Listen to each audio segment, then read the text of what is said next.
Halo, balik lagi sama gue Billy. Kali ini gue mau bahas sebuah smartphone yang mana varian ini gue bisa bilang cukup goib. Kenapa? Karena waktu gue cari ini barang, gue udah cari ke beberapa toko, itu pada habis semua. Akhirnya gue nemuin sih di toko Xiaomi-nya langsung, tapi itu pun hampir habis, tinggal 3. Ya, ini Xiaomi Redmi Note 10 5G.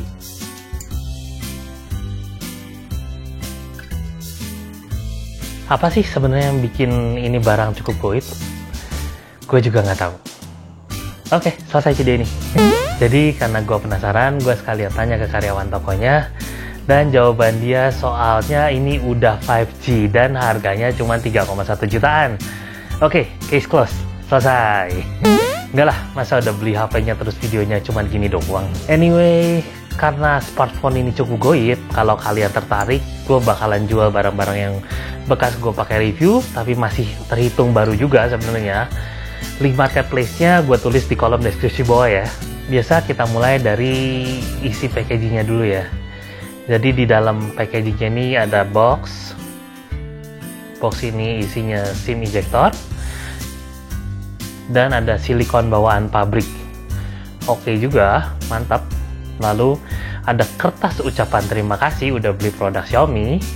Lalu smartphone-nya, dan di bawahnya ada kabel data dan charger support sampai 22,5 watt.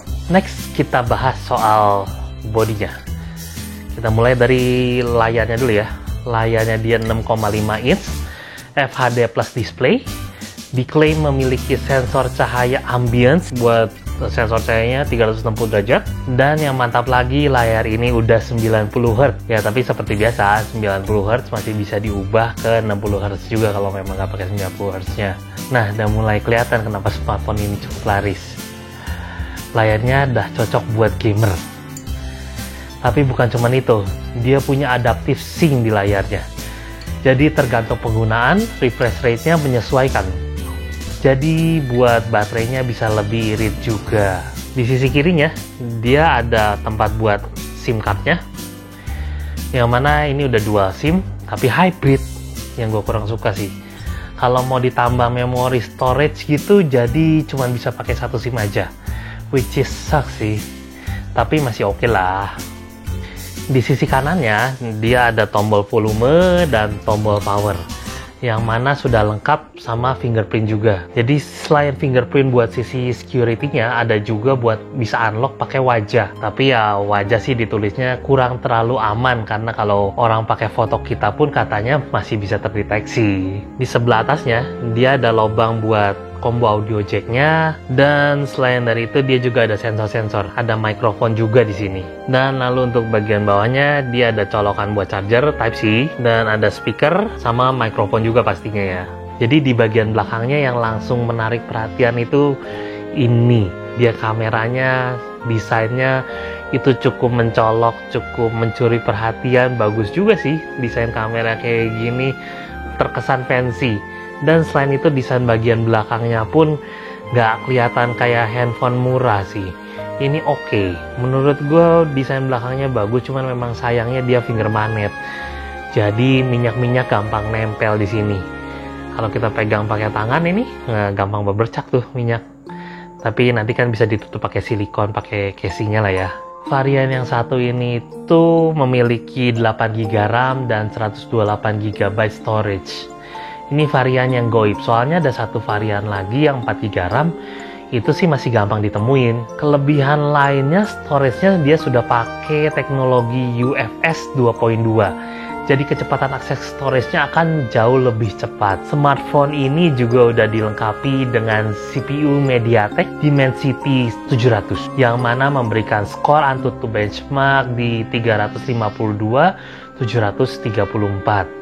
Not bad lah, kita tes juga sekalian pakai 3D Mark Slingshot Extreme, dan skornya dia ada di 2483. Kalian juga sih, ini why not kita tes pakai Geekbench juga. Hasil single core-nya dia ada di angka 555, dan untuk multi core-nya dia ada di angka 1692.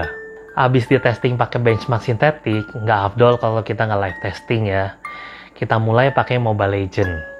Dipakai mainnya sih ini bisa dibilang lancar dan nyaman. Enak lah.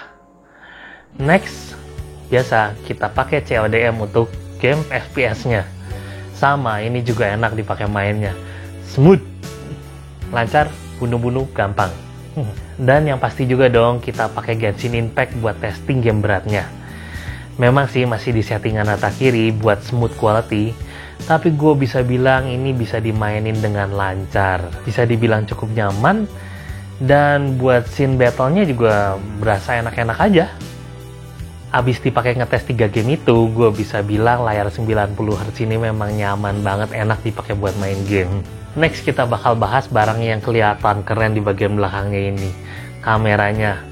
Ini merupakan triple kamera dengan kamera utama di 48 megapiksel dan sisanya 2 megapiksel buat kamera makro dan depth-nya, dan 8 megapiksel buat kamera depannya. Kualitas fotonya gue bisa bilang sebenarnya oke. Kalau di dalam ruangan terlihat lebih oke, tapi pas foto di outdoor berasa kurang vibrant gimana gitu, berasa kontrasnya agak kurang aja. Tapi overall masih gue bisa bilang oke sih. Buat kualitas foto di low light-nya, pas menggunakan mode night terlihat kualitas gambarnya lebih jelas.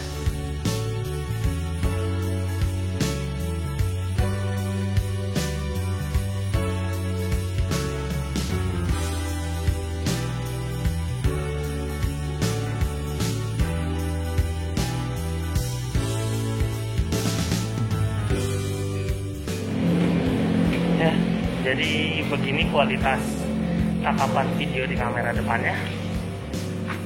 Seperti ini hasilnya. Kalau dilihat dari gambar displaynya sih lumayan oke juga. Ini sudah dilengkapi dengan baterai 5000 mAh dengan charger bawaan yang sudah support fast charging. Tapi yang gua agak aneh dengan chargernya itu, ini pas gua charging dia perlu waktu sekitar 2 jam, hampir 2,5 jam untuk pengisian daya dari 15% sampai 100%. Tapi walaupun ngecasnya agak lama, yang penting saat penggunaan baterainya tidak boros juga. Seperti saat dipakai Mobile Legend, sekitar 19 menit atau kurang lebih ini satu game, dia makan baterai 4%. Not bad. Berikutnya pas dipakai CODM sekitar 5 menit atau dia satu game multiplayer. Ternyata makan baterainya cuma 1% coy. Dan pas dipakai buat Genshin Impact selama 20 menit dengan mostly battle scene, baterainya cuma turun 5%. Ini sih bisa gue bilang irit, karena biasanya kalau battle scene itu karena banyak efek skill ini dan itu kan dia banyak keluarin, ya banyak performanya yang dipakai lah. Biasanya akan lebih boros, cuman ini hanya kurang 5% aja. Mantep sih ini gue bisa bilang. Setelah gue ngetes smartphone ini, jadi lumayan ngerti kenapa dia goib. Pertama, harganya dia cuma 3 jutaan. Dengan harga segitu, layar udah sampai 90Hz dan bisa adaptasi dengan kegiatan yang dilakuin juga, supaya lebih irit itu baterainya. Of course, ini sudah punya 5G dan NFC. Selain dari itu, baterainya cukup irit juga. Dan yang pasti di harga segini performanya nggak ngecewain. Dipakai Genshin Impact pun bisa lancar. Biasanya handphone itu banyak yang komplain kalau misalnya dipakai main Genshin Impact. Nge-lag lah, ada lemot lah. Tapi yang ini gue bisa bilang lancar. Nggak nyangka juga sih sama performa yang diberikan oleh smartphone ini. Bisa ngasih performa seperti itu di harga yang segini. Cuman memang yang perlu diperhatikan adalah di sisi kualitas kameranya. Jadi kalau memang don't mind dengan kualitas kamera, tangkapan gambar yang mediocre, smartphone ini bisa jadi pertimbangan juga. So, sekian review singkat dari GeekUp untuk smartphone Xiaomi Redmi Note 10 5G. Kalau kalian suka dengan video ini boleh kasih like, kalau nggak suka dislike. Kalau punya saran dan komentar, boleh tulis di kolom komentar bawah. Sampai ketemu di review berikutnya. Bye-bye. Ciao.